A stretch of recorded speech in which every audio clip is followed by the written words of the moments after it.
ಅದೇ ಅಂಕಲ್ನ ಹೊಡಿತೀನಿ ಸುಬ್ಬಿ ಅಂತ ಈಗ ನಾನು ಹೇಳಕ್ಕಾಗಲ್ಲ. ಮುಂಚೆ ಗುರುಗಳಿದ್ದಾರೆ ಇಲ್ಲಿ, ಕಲೆ ಶಿಕ್ಷಣ ಸಂಸ್ಕೃತಿ ಅನ್ನೋ ಒಂದು ಸಬ್ಜೆಕ್ಟ್ ಕೊಟ್ಟಿದ್ದಾರೆ. ಸೊ ಹಂಗಾಗಿ ಅಂಕಲ್ನ ಹೊಡಿತೀನ ಸುಬ್ಬಿ ಆಮೇಲೆ.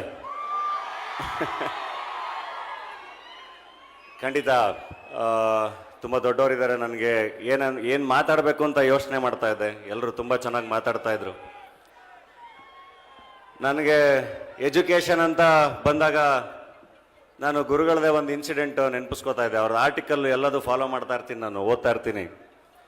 ಮೊನ್ನೆ ಇನ್ವಿಟೇಷನ್ ಕೊಡೋಕ್ಕೆ ಅಂತ ಹೇಳಿ ನಾನು ಧನ್ಯತಾ ಹೋಗಿ ಗುರುಗಳನ್ನ ಭೇಟಿ ಮಾಡ್ಕೊಂಡ್ಬಂದ್ವಿ. ಇನ್ವಿಟೇಷನ್ ಕೊಟ್ಟು ಬಂದ್ವಿ. ಆ ಇನ್ಲ್ಯಾಂಡ್ ಲೆಟ್ರನ್ನ, ಆ ಇನ್ವಿಟೇಷನ್ ಕಾನ್ಸೆಪ್ಟ್ನ ತುಂಬ ಚೆನ್ನಾಗಿ ಇಷ್ಟಪಟ್ಟರು. ಆಮೇಲೆ ಕೂರಿಸ್ಕೊಂಡು ಒಂದಿಷ್ಟು ಪ್ರಶ್ನೆಗಳನ್ನ ಕೇಳಿದ್ರು, ಅದಕ್ಕೆ ನಮ್ಮ ಉತ್ತರಗಳನ್ನ ಹೇಳಿದ್ವಿ. ಅದಾದಮೇಲೆ ಅವರು ಒಂದಿಷ್ಟು ಸಜೆಷನ್ಸ್ನ ಕೊಟ್ಟರು. ಎಲ್ಲ ಆಯಿತು. ಅಲ್ಲಿ ಒಂದು ಸಣ್ಣ ಮಟ್ಟಿಗೆ ನಮ್ಮನ್ನು ಎಜುಕೇಟ್ ಮಾಡಿದ್ರು. ನಂತರ ಇನ್ನೊಂದು 2-3 ದಿನ ಆದಮೇಲೆ ಗುರುಗಳಿಂದ ನನಗೆ ಕಾಲ್ ಬಂದಿತ್ತು. ನಾನು ನೋಡ್ಕೊಂಡಿರಲಿಲ್ಲ, ಮತ್ತೆ ವಾಪಸ್ ಮಾಡಿದೆ. ಅವಾಗ ಅವ್ರು ಹೇಳಿದ್ರು, ಇನ್ವಿಟೇಷನ್ದು ಆರ್ಟಿಕಲ್ ಓದಿದೆ ಗುರುಗಳೇ, ತುಂಬ ಚೆನ್ನಾಗಿ ಬರ್ದಿದ್ದೀರಾ, ಥ್ಯಾಂಕ್ ಯು ಅಂತ. ಇಲ್ಲ, ಅದರಲ್ಲಿ ಒಂದು ಸಣ್ಣ ತಪ್ಪು ಮಾಡಿದ್ದೀರಾ ನೀವು, ಅದರಲ್ಲಿ ತಂದೆ ತಾಯಿ ಹೆಸರು ಇರಬೇಕಲ್ವ, ನೀವು ಅದನ್ನು ಮೆನ್ಷನ್ ಮಾಡಿಲ್ಲ ಅಂತ. ನಂದೇನಿತ್ತು ಅಂದರೆ, ಇನ್ನೊಂದು ಇನ್ವಿಟೇಷನ್ ಪ್ರಿಂಟ್ ಆಗಿತ್ತು, ಅದು ಎಲ್ರಿಗೂ ಹೋಗೋವಂಥದ್ದು, ಮನೆಗಳಲ್ಲಿ ಕೊಡೋವಂಥದ್ದು, ಅದರಲ್ಲಿ ಇದೆಯಲ್ಲ ಅಂತ ನಾನು ಇದರಲ್ಲಿ ತಂದೆ ತಾಯಿ ಹೆಸರು ಹಾಕಕ್ಕೆ ಯೋಚನೆ ಮಾಡಿರಲಿಲ್ಲ. ಬಟ್ ಅವ್ರು ಹೇಳಿದ್ಮೇಲೆ ಒಂದು ರಿಯಲೈಸೇಷನ್ ಆಯಿತು, ಹೌದಲ್ವಾ, ಈ ಇನ್ವಿಟೇಷನ್ ಕೂಡ ತುಂಬ ಜನಕ್ಕೆ ಹೋಗುತ್ತೆ, ಅದರಲ್ಲಿ ನಾನು ಮೆನ್ಷನ್ ಮಾಡಬೇಕಿತ್ತಲ್ವಾ ಅಂತ. ನನ್ನ ಪರ್ಸ್ನಲ್ ಇನ್ವಿಟೇಷನ್ ಅಂತ ನಾನು ಅದನ್ನು ಮರ್ತಿದ್ದೆ. ಇಷ್ಟೆಲ್ಲ ಅವರು ಬ್ಯುಸಿ ಇರ್ತಾರೆ ಆ ಕೆಲಸದ ಮಧ್ಯ, ನನ್ನನ್ನು ಮತ್ತೆ ಅವರು ಎಜುಕೇಟ್ ಮಾಡಿದ್ರು. ಯೂಶ್ವಲಿ ನಮ್ಮೆಲ್ಲ ಕೆಲಸದ ಮಧ್ಯೆ ನಾವು ಮೈ ಮರ್ತಿರ್ತೀವಿ, ಕಳೆದೋಗಕ್ಕೆ ಸಾಧ್ಯ, ಎಲ್ಲದೂ ಸಾಧ್ಯ. ಇದ್ರ ಮಧ್ಯ ಹಿರಿಯರ ಗುರುಗಳ ಮಾರ್ಗದರ್ಶನ ಎಷ್ಟು ಇಂಪಾರ್ಟೆಂಟು ಅನ್ನೋದು ನನಗೆ ಮತ್ತೆ ಅಲ್ಲಿ ರಿಯಲೈಸ್ ಆಯಿತು. ಮತ್ತೆ ಎಜುಕೇಟ್ ಆದೆ. ಏನಕ್ಕೆ ಹೇಳ್ತಾ ಇದ್ದೀನಿ ಇದನ್ನು ಅಂದರೆ, ಎಜುಕೇಷನ್ ಅಂತ ಬರ್ತಿದ್ದಂಗೆ ಬರೀ ಶಾಲೆಯ ಎಜುಕೇಷನ್ ಅಷ್ಟೇ ಅಲ್ಲಲ್ಲ, ಅದರಿಂದ ಆಚೆ ಒಂದು ಎಜುಕೇಷನ್ ಇರುತ್ತೆ. ಅದನ್ನೇ ನಾವು ಸಂಸ್ಕೃತಿ ಅಂತ ಕರಿತೀವಿ. ನಾವು ಗುರುಗಳಿಗೆ ತುಂಬ ಧನ್ಯವಾದಗಳನ್ನ ಹೇಳ್ತೀನಿ. ಯಾಕೆಂದರೆ ಬೇಸಿಕ್ ಎಜುಕೇಷನ್ ಬಗ್ಗೆ ಅವರ ಕಾಂಟ್ರಿಬ್ಯೂಷನ್ ಇದೆಯಲ್ಲ, ಎಲ್ಲ ಮಕ್ಕಳಿಗೆ ಜಾತಿ ಮತ ಧರ್ಮಗಳನ್ನೆಲ್ಲ ಮೀರಿ ಒಂದು ಎಜುಕೇಷನ್ ಕೊಡಬೇಕು, ಎಲ್ರಿಗೂ ತುಂಬ ಚೆನ್ನಾಗಿ ಆಗಬೇಕು ಎಲ್ಲರೂ ಅನ್ನೋ ಅವರ ಕನ್ಸರ್ನ್. ಮತ್ತು ರೈತರಿಗೆ ನನ್ನ ಇಡೀ ಪರಿಸರ ಎಷ್ಟು ಚೆನ್ನಾಗಿರಬೇಕು, ನನ್ನ ಸುತ್ತಮುತ್ತ ಜನ ಹೆಂಗಿರಬೇಕು ಅಂತ, ಅದಕ್ಕೆ ಅವರ ಕಾಂಟ್ರಿಬ್ಯೂಷನ್ ಎಲ್ಲದೂ ತುಂಬ ದೊಡ್ಡದು. Contribution is the greatest philosophy ಅಂತ ಹೇಳಿ ಕರಿತೀನಿ. ಸೊ ಅದರಲ್ಲಿ ಅವ್ರದ್ದು ತುಂಬ ಮಹತ್ತರವಾದ ಪಾತ್ರ. ನನಗೆ ಅವ್ರನ್ನ ಬಹಳಷ್ಟು ವೇದಿಕೆಗಳಲ್ಲಿ ಮೀಟ್ ಮಾಡಿದ್ದೆ, ಆದರೆ ಯಾವತ್ತೂ ಪರ್ಸ್ನಲಾಗಿ ಮಾತಾಡೋಕ್ಕಾಗಿರಲಿಲ್ಲ. ಇತ್ತೀಚೆಗೆ ಅವ್ರ ಸಾಂಗತ್ಯ ಸಿಕ್ಕಿದ್ದು, ಅವ್ರ ಜೊತೆ ಮಾತಾಡಿದ್ದೆಲ್ಲದು ಬಹಳ ಖುಷಿ ಕೊಟ್ಟಿದೆ, ಬಹಳ ಒಳ್ಳೆಯ ಅನುಭವ ಕೊಟ್ಟಿದೆ. ಆ್ಯಂಡ್ ಈ ವೇದಿಕೆ ಕರೆದು ಇಲ್ಲಿ ನಿಲ್ಲಿಸಿದ್ದಾರೆ, ಅದಕ್ಕೆ ಬಹಳ ದೊಡ್ಡ ಧನ್ಯವಾದಗಳನ್ನ ಗುರುಗಳಿಗೆ ಅರ್ಪಿಸ್ತೀನಿ. ಸೊ ಇವತ್ತು ಹೆಂಗಿದೆ ಅಂದರೆ, ಬರೀ ಇಲ್ಲ ಅಷ್ಟೇ ಅಲ್ಲ, ನಮ್ಮ ಅರಸೀಕೆರೆಯ ಸುತ್ತಮುತ್ತಲಿನ ಹಳ್ಳಿಗಳಿಗೆ ತರಳುಬಾಳು ಇನ್ಸ್ಟಿಟ್ಯೂಷನ್ನ ಬಸ್ಸು ಹೋಗಿ ಹುಡುಗರನ್ನ ಕರ್ಕೊಂಬಂದು ಎಜುಕೇಷನ್ ಕೊಡ್ತಾ ಇದೆ. ಸೊ ಇಡೀ ಕರ್ನಾಟಕ ರಾಜ್ಯಾದ್ಯಂತ ಅವ್ರ ಕೆಲಸ ತುಂಬ ಚೆನ್ನಾಗಿ ನಡೀತಾ ಇದೆ.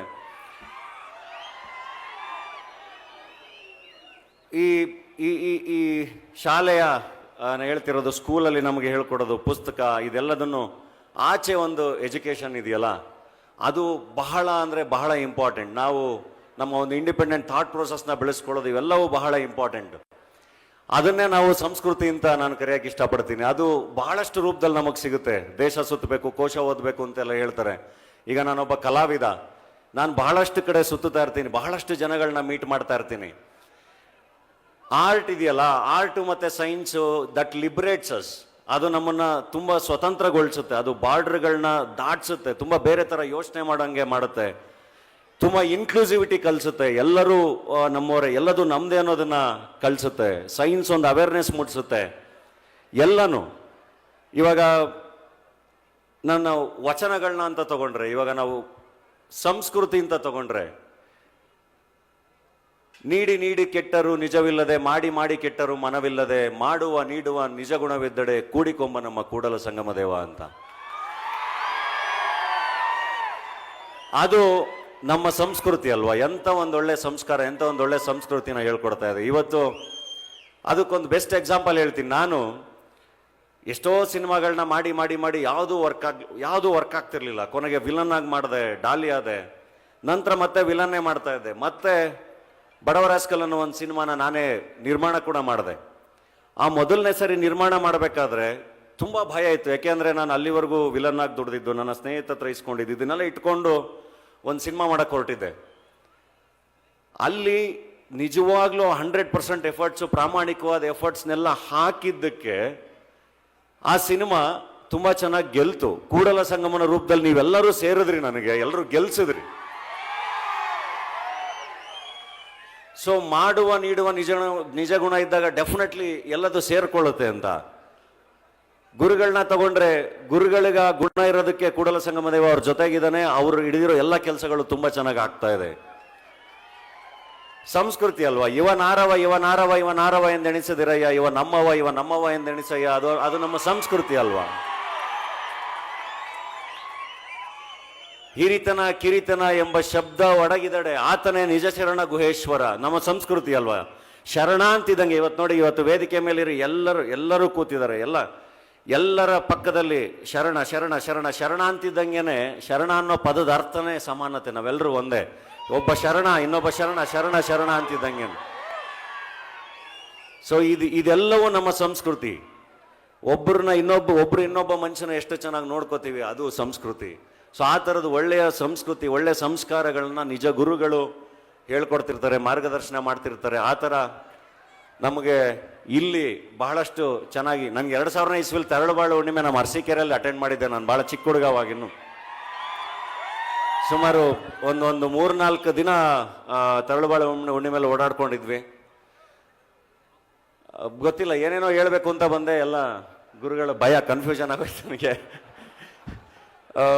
ಇನ್ನೊಂದು ಸಂಸ್ಕೃತಿ ಅಂತಾನೆ ಬಂದ್ರೆ, ಈಗ ನೋಡಿ ಕಲೆ ಮತ್ತೆ ಇದನ್ನ ಇವಾಗ ಇಲ್ಲಿ ಎಷ್ಟು ಚೆನ್ನಾಗಿ ಅವ್ರು ಹಾಡ್ತಾ ಇದ್ರು ಅಂದ್ರೆ, ಒಂದಿಷ್ಟು ಹೊತ್ತು ನೀವೆಲ್ಲರೂ ಮೈ ಮರ್ತಿದ್ವಿ, ಸ್ಟೇಜ್ ಮೇಲೆ ನಾವೆಲ್ಲರೂ ಮೈ ಮರ್ತಿದ್ವಿ, ಹಾಡ್ತಾ ಅವ್ರು ಎಷ್ಟು ಚೆನ್ನಾಗಿ ಮೈ ಮರ್ತಿದ್ರು ಅಂತ. ಕಾಯಕವೇ ಕೈಲಾಸ ಅನ್ನೋದಕ್ಕಿಂತ ದೊಡ್ಡ ಪದ ಯಾವುದೂ ಇಲ್ಲ, ಅದಕ್ಕಿಂತ ದೊಡ್ಡ ಶಿಕ್ಷಣ ಯಾವುದೂ ಇಲ್ಲ, ಅದಕ್ಕಿಂತ ದೊಡ್ಡ ಸಂಸ್ಕೃತಿ ಯಾವುದೂ ಇಲ್ಲ. ಇನ್ನೊಂದು ಒಳ್ಳೆ ವಚನ ಇದೆ, ಕಾಯಕದಲ್ಲಿ ನಿರತನಾದೊಡೆ ಗುರು ದರ್ಶನವಾದಡು ಮರೆಯಬೇಕು, ಲಿಂಗ ಪೂಜೆಯಾದಡು ಮರೆಯಬೇಕು, ಜಂಗಮ ಮುಂದೆ ಬಂದರೂ ಹಂಗು ಅರಿಯಬೇಕು, ಕಾಯಕವೇ ಕೈಲಾಸವಾದ ಕಾರಣ ಅಮರೇಶ್ವರ ಲಿಂಗವಾಯಿತಡು ಕಾಯಕದೊಳಗು ಅಂತ. ಎಲ್ಲದು ಅದಕ್ಕೆ ನಾನು ಇತ್ತೀಚೆಗೆ ಮೈಸೂರಲ್ಲಿ ನನ್ನ ಫ್ರೆಂಡು, ನನ್ನ ಜರ್ಮನ್ ಡೈರೆಕ್ಟರ್ ಬಂದಿದ್ರು. ಅವ್ರ ಜೊತೆ ಅಂದ್ರೆ ಅವ್ರ ಕಡೆಯಿಂದ ಪರಿಚಯ ಆದ ಒಬ್ಬ ಹುಡುಗ, ಅವನನ್ನ ಮೀಟ್ ಮಾಡಕ್ ಹೋಗಿದ್ವಿ. ಅವನು ಕಲಾವಿದ, ಗದ್ದೆಯಲ್ಲಿ ಕೆಲಸ ಮಾಡ್ತಾ ಇದ್ದ. ಅವ್ರ ತಂದೆ ಕೂಡ ಗದ್ದೆಯಲ್ಲಿ ಕೆಲಸ ಮಾಡ್ತಾ ಇದ್ರು. ನಾನು ಹೋದೆ, ಆ ಹುಡುಗನ ಜೊತೆ ಮಾತಾಡ್ಕೊಂಡು ಅವ್ರ ಜೊತೆ ಅವ್ನು ಕಾಫಿ ತರಿಸ್ದ, ಕಾಫಿ ಕುಡ್ಕೊಂಡು ಬಿಸ್ಕೆಟ್ ತಿನ್ಕೊಂಡು ಎಲ್ಲ ಬಂದ್ರು. ಅವ್ರ ತಂದೆ ನಿರಂತರವಾಗಿ ಗದ್ದೆಯಲ್ಲಿ ಕೆಲಸ ಮಾಡ್ತಾನೆ ಇದ್ರು. ಅವರು ಕತ್ತೆ ಈ ಕಡೆ ನೋಡ್ಲೂ ಇಲ್ಲ. ಅದಾದ್ಮೇಲೆ ಎಲ್ಲ ಮುಗಿಸ್ಕೊಂಡ್ ಬಂದ್ವಿ. ಅವ್ನು ಸಂಜೆ ಫೋನ್ ಮಾಡ್ದ ನನಗೆ. ನಮ್ಮ ಅಪ್ಪಂಗೆ ಹೇಳ್ದೆ, ಡಾಲಿ ಬಂದಿದ್ರು ನಾನು ನೋಡಕ್ಕೆ ಅಂದ್ರೆ ಅವ್ರು ನಂಬ್ತಾನೆ ಇಲ್ಲ ಅಂತ. ಸುಮಾರು ಒಂದು ಅರ್ಧ ಗಂಟೆ ನನ್ನ ಗದ್ದೆಯಲ್ಲಿದ್ರು. ಅವರು ಈ ಕಡೆ ಜ್ಞಾನ ಬಂದೇ ಇಲ್ಲ. ಅವ್ರ ಕಂಪ್ಲೀಟ್ ಅವ್ರ ಇನ್ವಾಲ್ವ್ಮೆಂಟ್ ಆ ಗದ್ದೆ ಕೆಲಸದಲ್ಲಿ ಇತ್ತಲ್ಲ.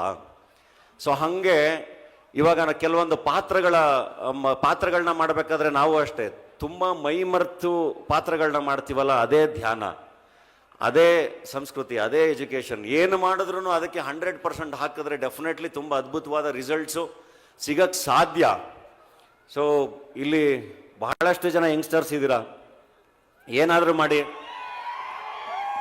100% ಎಫರ್ಟ್ ಹಾಕ್ಬಿಟ್ಟು ಮಾಡಿ. ಖಂಡಿತ ಕನಸುಗಳು ಕಾಣಿ, ಗುರಿ ಇಟ್ಕೊಳ್ಳಿ, ಅದ್ರ ಕಡೆ ನಿರಂತರವಾಗಿ ಕೆಲಸ ಮಾಡಿ. ಖಂಡಿತ ಏನನ್ನಾದರೂ ಸಾಧಿಸಕ್ಕೆ ಸಾಧ್ಯ ಡೆಫಿನೆಟ್ಲಿ. ಆ್ಯಂಡ್ ಹಳ್ಳಿಗಳ ಕಡೆ ನಾನು ಒಬ್ಬ ಹಳ್ಳಿ ಹುಡುಗನೇ, ಒಂದು ರೈತ ಕುಟುಂಬದಿಂದ ಬಂದು, ನಮ್ಮ ತಂದೆ ಟೀಚರು, ನಮ್ಮ ಸೆಕೆಂಡ್ ಜನರೇಷನ್ ನಾವು ಎಜುಕೇಟ್ ಆಗಿರೋದು. ನಾನು ಇಂಜಿನಿಯರಿಂಗ್ ಮುಗಿಸಿ ನಾನು ಸಿನಿಮಾಗೆ ಬಂದಿದ್ದು.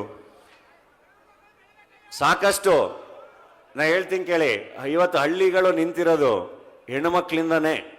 ಅವರೇ ಜಾಸ್ತಿ ಕೆಲಸ ಮಾಡೋದು. ಬೆಳಗ್ಗೆ ಎದ್ದು ಕಸ ಎತ್ತೋದ್ರಿಂದ ಹಿಡ್ದು, ಎಲ್ಲ ಹಸುಗಳ ಹಾಲು ಕರಿಯೋದ್ರಿಂದ ಹಿಡ್ದು, ಅಡುಗೆ ಮಾಡೋದ್ರಿಂದ ಹಿಡ್ದು, ಹಸು ಕಟ್ಟೋದ್ರಿಂದ ಹಿಡ್ದು ಬಹಳಷ್ಟು ಕೆಲಸ ಹೆಣ್ಮಕ್ಳೇ ಮಾಡ್ತಿರ್ತಾರೆ. ಗಂಡು ಮಕ್ಳು ಸ್ವಲ್ಪ ಸೋಮಾರಿಗಳಾಗಿ ಓಡಾಡ್ತಿರ್ತಾರೆ, ನಾನು ನೋಡಿದ್ದೀನಿ. ಜಾಸ್ತಿ ಪಂಚಾಯತಿ ಕಟ್ಟೆ ಮೇಲೆ ನೋಡ್ತಾ ಇರ್ತೀವಿ ಅವ್ರನ್ನ. ಪಂಚಾಯತಿ ಕಟ್ಟೆಯಲ್ಲಿ ಯಾವತ್ತೂ ಹೆಣ್ಮಕ್ಳು ನೋಡ್ತಿರಲ್ಲ. ಊರಲ್ಲಿ ಅರಳಿ ಕಟ್ಟೆಯಲ್ಲಿ ಕೂತಿರೋದು ಜಾಸ್ತಿ ಗಂಡು ಮಕ್ಳೇ ಇರ್ತಾರೆ ಅಲ್ವಾ? ಆಮೇಲೆ ಮೊಬೈಲಲ್ಲಿ ಆನ್ಲೈನಲ್ಲಿ ತುಂಬ ಬ್ಯುಸಿ ಇರ್ತೀರಾ ಎಲ್ಲರೂ. ಯಾವ್ದ್ರಲ್ಲಿ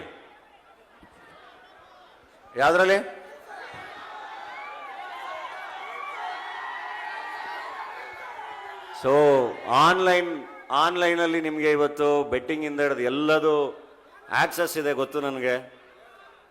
ದಯವಿಟ್ಟು ಅದನ್ನು ಮಾಡಬೇಡಿ. ಮಾಡಲೇಬೇಡಿ. ಯಾವತ್ತೂ ಅಪರೂಪಕ್ಕೊಂದಿನ ಯುಗಾದಿ ಹಬ್ಬದ ದಿನ ಅದು ಇದು ಏನೋ ನಿಮ್ಮ ಎಂಟರ್ಟೈನ್ಮೆಂಟಿಗೆ ನೀವು ಸಣ್ಣದಾಗಿ ಏನೋ ಮಾಡೋದು ಓಕೆ, ಬಟ್ ಡೈಲಿ ಅದೇ ಕೆಲಸ ಅಲ್ಲ. ದಯವಿಟ್ಟು ಅದನ್ನು ಮಾಡಬೇಡಿ. ಸೊ ಬದುಕು ಕಟ್ಕೊಳ್ಳೋದು ತುಂಬ ಇಂಪಾರ್ಟೆಂಟು. ಅದನ್ನು ಮಾಡಿ. ಯಾವಾಗಲೂ ಒಳ್ಳೆ ಗುರುಗಳಿದ್ದಾರೆ, ಅವರ ಮಾರ್ಗದರ್ಶನದಲ್ಲಿ ಚೆನ್ನಾಗಿ ಬದುಕು ಕಟ್ಕೊಳ್ಳಿ. ಎಲ್ರಿಗೂ ಒಳ್ಳೇದಾಗಲಿ. ಆ್ಯಂಡ್ ಎಲ್ಲ ಕಲಾವಿದರ ಮೇಲೆ ನಿಮ್ಮ ಪ್ರೀತಿ ಯಾವಾಗಲೂ ಹಿಂಗೆ ಇರಲಿ. ಒಂದು ಭಾಷೆಯ ಬೆಳವಣಿಗೆಯಲ್ಲಿ, ಒಂದು ಒಂದು ಒಂದು ವ್ಯಕ್ತಿತ್ವದ ಬೆಳವಣಿಗೆಯಲ್ಲಿ ತುಂಬ ವಿಚಾರದಲ್ಲಿ ಕಲೆ ಬಹಳಷ್ಟು ಪ್ರಮುಖ ಪಾತ್ರ ವಹಿಸುತ್ತೆ. ಕಲಾವಿದರು ಕೂಡ ಬಹಳಷ್ಟು ಪ್ರಮುಖ ಪಾತ್ರ ವಹಿಸ್ತಾರೆ. ಸೊ ನಿಮ್ಮ ಆಶೀರ್ವಾದ ಇದ್ದಷ್ಟು ಎಲ್ಲ ಕಲಾವಿದರು ಬೆಳೀತಾರೆ. ಕನ್ನಡ ಸಿನಿಮಾ, ಕನ್ನಡ ಸಾಹಿತ್ಯ, ಕನ್ನಡ ನಾಟಕಗಳು ಎಲ್ಲವನ್ನು ನೋಡಿ ನಿರಂತರವಾಗಿ ಆರಿಸಿ. ಆ್ಯಂಡ್ ನಿಮ್ಮ ಆಶೀರ್ವಾದ ಇರಲಿ. ನಿಮ್ಮ ಮನೆಯ ಹೆಣ್ಮಗಳನ್ನು ಮದುವೆ ಆಗ್ತಾ ಇದ್ದೀನಿ. ನಿಮ್ಮ ಪ್ರೀತಿ ಇರಲಿ. ಮದುವೆಗೆ ಬನ್ನಿ ಎಲ್ಲರೂ. ಅಭಿಮಾನಿಗಳಿಗಾಗಿನೇ ಸೆಪ್ರೇಟ್ ವ್ಯವಸ್ಥೆ ಇರುತ್ತೆ. ಸೊ ಕೊನೆಯವರೆಗೂ ನಿಮ್ಮ ಪ್ರೀತಿ ಹಿಂಗೆ ಇರಲಿ. ತಪ್ಪಾದಾಗ ಕ್ಷಮಿಸಿ ತಿದ್ದಿ. ನಿಮಗೆ ನಮ್ಮ ಕೆಲಸ ಇಷ್ಟ ಆದಾಗ ಇಷ್ಟೇ ಜೋರಾಗಿ ಚಪ್ಪಾಳೆನ ಹೊಡಿರಿ. Thank you very much. Thank you. ಹೆಚ್ಚಿನ ವಿಡಿಯೋಗಳಿಗೆ ಪ್ರತಿಧ್ವನಿ ಯೂಟ್ಯೂಬ್ ಚಾನೆಲ್ ಸಬ್ಸ್ಕ್ರೈಬ್ ಮಾಡಿ, ಬೆಲ್ ಐಕಾನ್ ಕ್ಲಿಕ್ ಮಾಡಿ.